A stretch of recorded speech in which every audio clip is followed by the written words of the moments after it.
that Bugginigijik, a hole in a day. And that hole in a day, they say there's a door out there that goes to many worlds. They call that an Einstein-Rosen bridge. So we as Native people, we are all about quantum physics. Quantum physics is just now catching up to what we do in our culture. I would go into that, but I'll go into that on November 30th at the Bellevue Grange. Red Earth Descendants will be hosting Decolonization, Reindigenization, and Naturalization, a red pill event. And that's where we are going to find out why this society is in such divisiveness, why we are conquered, divided, and diminished. Decolonization is the identification of colonizing forces, like religion, which steals your critical thought, makes men misogynist, makes women into rib women, subservient to men. Their god is actually a space alien called Enlil. He had a brother named Enki, and this Enki was the one who created the humans from the blood of a god and the clay, or the early hominid of this earth. And this Enlil, they called him the administrator. In ancient Akkadian, that's called Satan. So this Enlil, he's a misogynist. He rapes women. This Enlil has become the Allah, the Jehovah, the Elohim, the Yahweh of the Bible. They introduced this colonization. This religion came at the same time as agriculture. Agriculture and religion are the same thing. They've been desertifying soils since ancient Sumer and desertifying souls. I feel personally that religion is the world's first AI. It lives on our servers, lives on our PCs, and we hook up to servers called media, fashion, sports, industry, agriculture, and we download code. And without critical thought, we become pure code. We just parrot what we've been taught. And so critical thought is a primary essence at this time right now. This colonization, it reduces us to reactionary children. So say that there's this little Danny. Little Danny's the little reactionary guy that runs around the world, being safe and secure, is being reactionary, just reacting to the world. Comes across a problem, has to call Daniel, the critical thought guy, the high energy critical thought guy, to the fore. Daniel says, oh, what's going on here? Oh, that's what's going on here. Okay, reassures little Danny. Little reactionary Danny goes back out into the world reacting to everything. That's what drugs and alcohol do, is put that little Danny forward all the time. That's what colonization does, is put that little Danny forward all the time, because colonization is an addiction. We're addicted to the supermarket. We're connected to our foods, but we seem to be disconnected by the illusion of the supermarket disconnection. So we're connected to each other, but have given this illusion of disconnection by nuclear families, by this transactional relationship that we have with each other, created by money, which is created with debt. Decolonization is finding out that media doesn't feed us the right information to bring us into true community human beings. That military breaks our spirits, turns us into killing machines. That fashion makes us insecure that religion steals our critical thought and over-endows us with cognitive dissonance. All these things that colonize us, make us fearful, divide, conquer, diminish us. These are the things that we have to pay attention to. And it is our culture that allows us to see the colonization that exists here in this society. Reindigenization is the healing of that wound. That colonizing wound that makes us all small, that makes us all mean, self-defensive, walking around with our swords out flying. It's hard to be a man when there's a gun in your hand. My people, I'm a warrior clan, man clan, Kickapoo. My mom's eagle clan. And you have to see what these clans do to give you this role in society. The eagle governs all the winds. That means that these thoughts and ideas that are floating out there, this eagle comes and brings. And we smoke that sacred pipe, that wind that goes through that pipe, that's the eagle's domain. When we speak, that's the eagle's domain. We're using our breath. So these gifts that are given to us by the clan, I have a role in my ceremonies, what I'm supposed to do in my ceremonies. I have a role in society of what I'm supposed to do.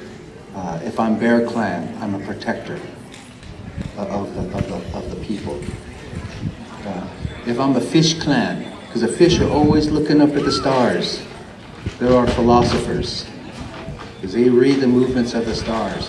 Because what happens up there will happen down here. Because as above, so below. We have a Fisher constellation. That is what you call the Big Dipper.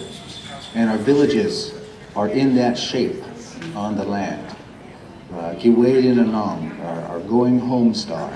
Follow that, and then we find where our villages are in the shape of that Big Dipper, of that Fisher constellation. So reindigenization, we've been indigenous people for hundreds of thousands of years prior to colonization. This reindigenization lives in our DNA. We all want to be connected. We all want to take care of our elder relatives. We all want to be part of the living system, this river of life. As Doug Goodfeather says, we are all walking each other to the great mystery. Now, us as Native people, we don't have a God. It's not a male, it's not a female, it's a pattern. Our life giver is a pattern of life that we follow this pattern. This pattern is what we call natural law and original instructions. All these animals, they have their original instructions, they contribute to life. But we as human beings, we've lost our way due to this colonization. And religion affects the socio-economical, political systems of the world. And we as Native people have been untouched by this colonization for ever since it started. Only in the last 500 years plus that we've been so-called discovered. And in this time, we've done heavy, heavy suffering. And those who pay heavy prices have the biggest gifts to give. That's natural law. So we paid for this price. We paid for this voice that we have today with our lives, with our villages, with our tribes. And now we come full circle to where we have voice again. And we want to come out to tell everyone to be in community, to take care of our elder relatives. When I garden, I'm making animals. I'm contributing to the bottom trophic layer of life. And that moves up and makes more animals. I'm the world's first certified permaculture instructor, native man. So I'm a scout. And there's a lot of colonization within permaculture. So we'll be hosting decolonizing permaculture courses as well with Red Earth Descendants. Our second event, besides the November 30th Decolonization, Reindigenization, and Naturalization event, is going to be our Winter Solstice Storytelling Circle. It's December 21st at the Bellevue Grange. And we invite you to come. We'll have a meal, we'll have some songs, and we'll have a talking circle, and we'll share stories. Because we want to be community with each other.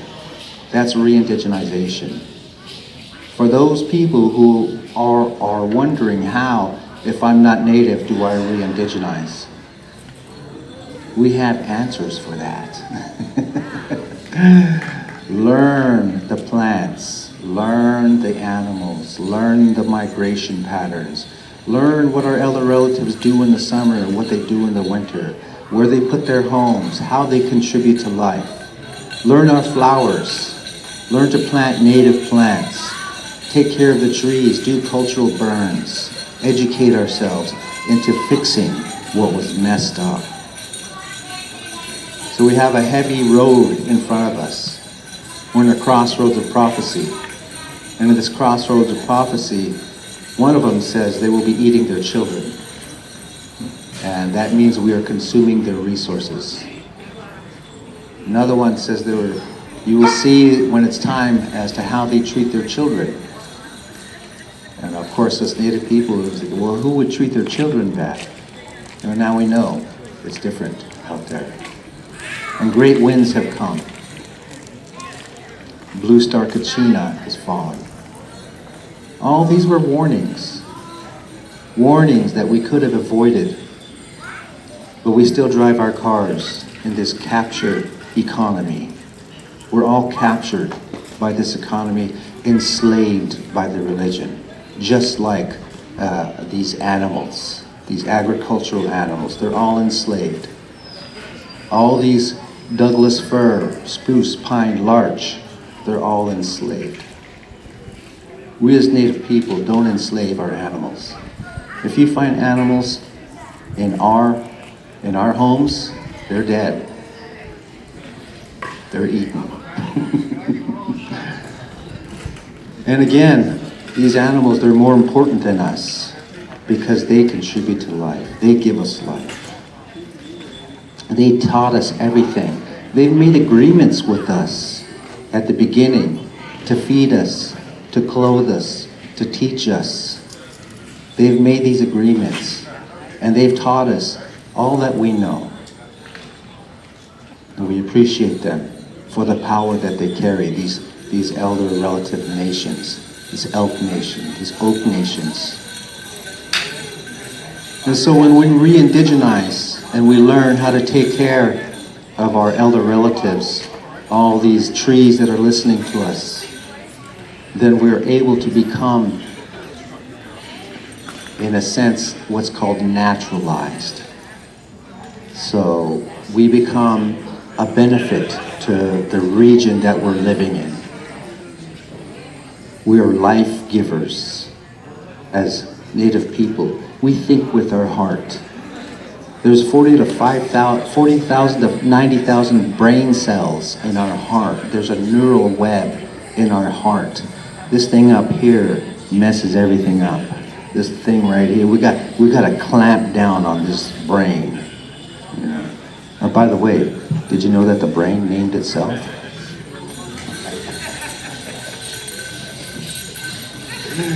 No joke.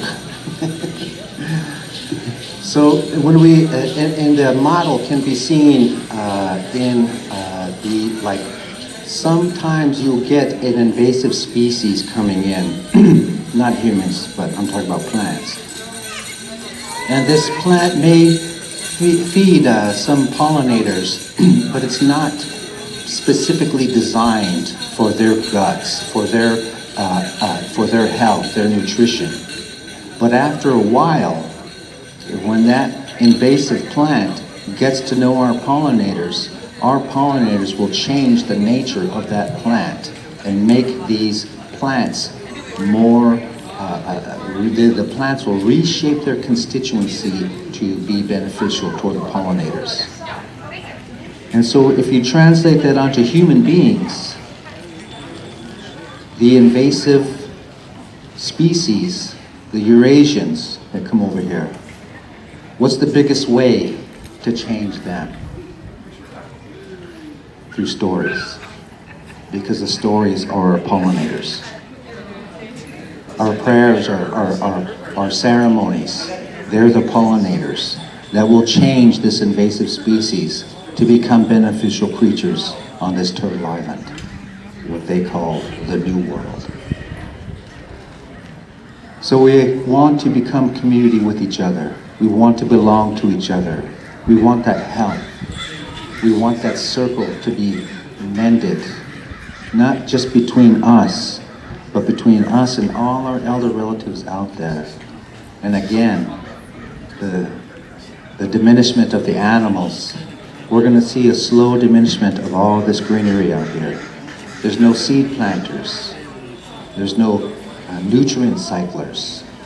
So a lot of these forests and all these prairies and flowers, a lot of them are going to go away because we're not taking care of the earth.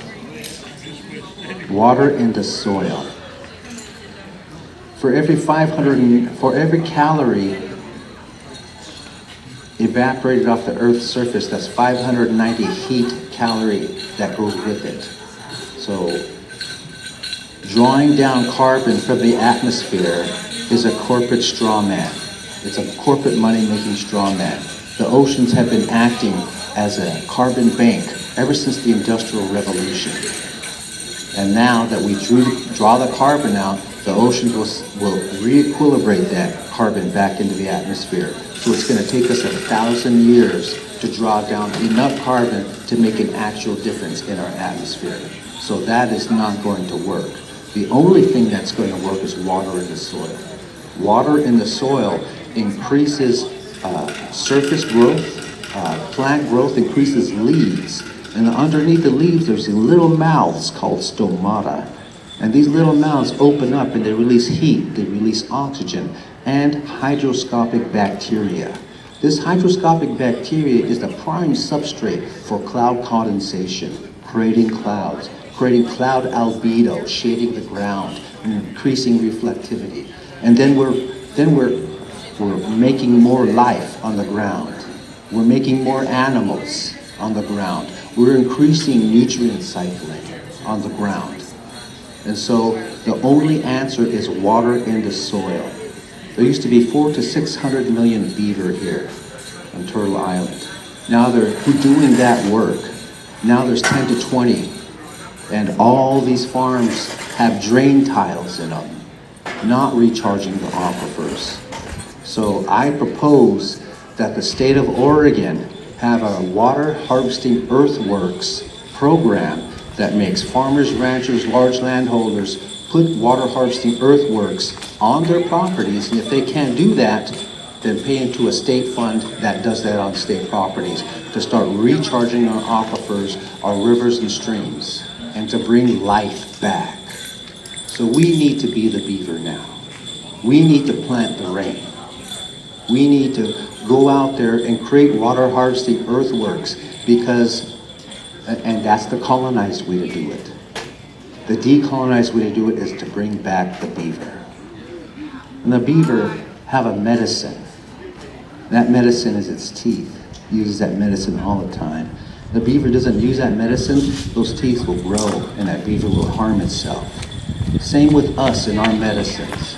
If we don't use our medicines, we're going to harm ourselves. And right now is the time to find out what your medicine is and use that medicine. If you don't know what your medicine is, whatever helps you to contribute to life and making you happy, that's it. So contribute to life, decolonize, reindigenize, naturalize, grow your critical thought, realize your cognitive dissonance, realize that you have to do all your own studying in this world. Permaculture community has given collapse of society about 10 years. But ever since the invention of AI, 5 years. So we don't have a lot of time to put our communities together.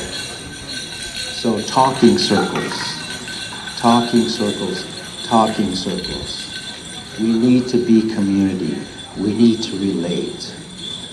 We need to love each other and not live in our fear bubbles.